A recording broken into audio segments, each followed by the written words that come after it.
Hello, Rob here, from the Internet Freedom team at Freedom House. Recently, I did a tutorial for you on how to install and use the Tor anonymity software. Now, that tutorial was for the full installation of Tor on your computer, but sometimes we're not at our computer and we still want to protect our privacy. So what Tor has done is put together a browser bundle. And what the browser bundle does is allows you to run it off of a USB flash drive.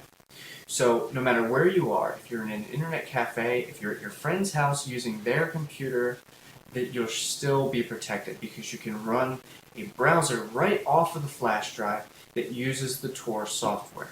So with that in mind, let's get started. So one of the great things about the Tor browser bundle is that it doesn't require you to configure anything. You can put it on your computer, open it up, and it goes right away without any sort of input from you whatsoever. It's small, it's portable, and it leaves no trace whatsoever on the computer that you were working on. So we're going to be putting this on a USB flash drive so that we can take it with us wherever we go. But the first step in doing this is to actually get the software. So we're going to open up our preferred internet browser, and for me I'm using Mozilla's Firefox as usual. And in my last tutorial I told you to go to www.tor.project.com. And it redirected me to the correct site. The correct site is www.torproject.org. Okay, so once we're here, it's the same website. We're going to go to download. Over here on the first choice on the left-hand side, it's the Tor browser bundle. You're going to click that, and it's going to ask you to save the file. As with the last tutorial, you're going to save the file, but I already have it. So I'm going to cancel this out and go get my file.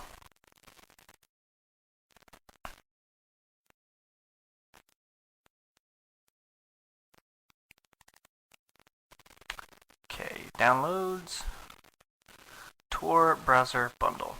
Okay, here's the file. Now this is a self-extracting file. All you have to do is double click and it will immediately, it will ask you where you want to extract the files to. This is where you want to insert your USB flash drive. So I'm going to do that now.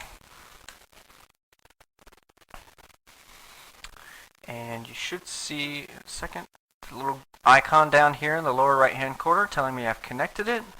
And I'm going to open the folder to view files. Now I don't need this for the moment, so I'm going to minimize it.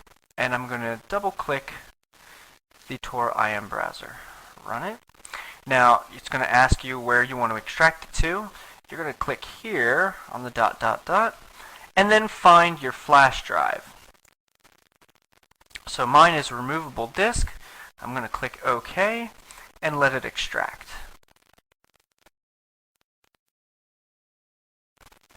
Okay, so once the files are done extracting, then we don't need this window open anymore, so we're going to minimize it, and we're going to go back to our USB flash drive. Now you'll see the Tor browser folder.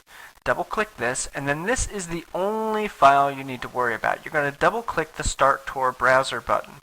And what that's going to do is it's going to open up the user interface and immediately start connecting to the Tor service. And it should all happen pretty quickly. So we're going to double click that. Now down here in the taskbar, you'll see the Tor icon pop up right here. Now you can right click that and do anything from there that you could do on the user interface. So this is going to connect to the Tor network, and then it should pop up a browser. And the browser will tell us that we've been connected to Tor. Right here's the green onion, and the icon down here is green as well. Okay, so here's the self-contained Tor browser. It's a Firefox browser. Now you might be wondering about the thing that just popped up here. This is Pigeon. I'm going to be going over Pigeon in a different tutorial. So I'm just going to close this for now, and I'm going to close it completely here.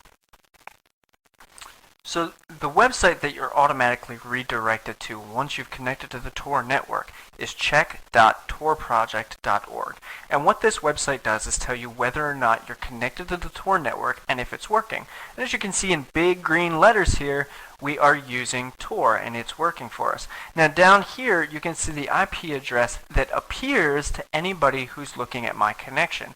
Now obviously I'm hoping that's not my real IP address. I'm pretty sure it's not. But to show you how self-contained this program is and that it's protecting me as I surf the web, I'm going to show you check.tor.project.org on my web browser that's actually installed on the computer, the one I use to download the software. So I'm going to open that up. I'm going to go to check.torproject.org. And as you can see in big red letters with the big X'd out onion is sorry, you are not using Tor. So with this, I'm not protected. And you can see here, oh, this actually is my real IP address. I could check that on my computer and it would be the same number. Now obviously because I'm trying to protect myself, I'm not going to show you my IP address, but you can see that the numbers don't match up with the numbers on the self-contained browser. So I'm being protected no matter where I go if I have this on my USB flash drive. Now you may be wondering, well, how do I stop this service? It's very simple. All you have to do to turn off Tor and to close out the control panel is close the browser. And both this and this will disappear. And that's all you have to do. And then to open it up again, all you do is go in and double-click Start Tor Browser, and it'll start the process all over again. That's all there is to being safe while you're mobile.